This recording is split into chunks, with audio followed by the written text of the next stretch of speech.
ਐਸੇ ਘੁਮਾਉਣਾ ਤੇ ਤਾਰ ਖੋਲ ਦੂੰ ਤਾਰ ਇਹਨੂੰ ਫੜ ਤੂੰ ਪੰਪ ਫੜ ਕਰਾ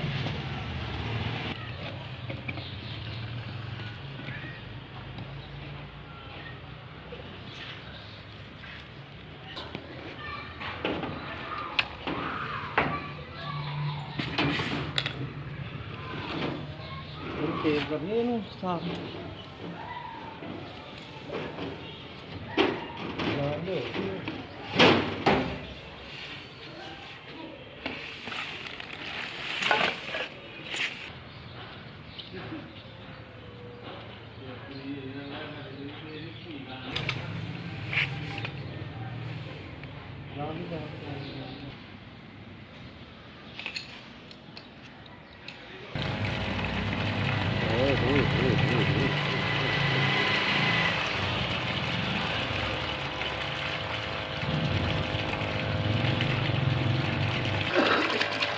ਪਾਣਾ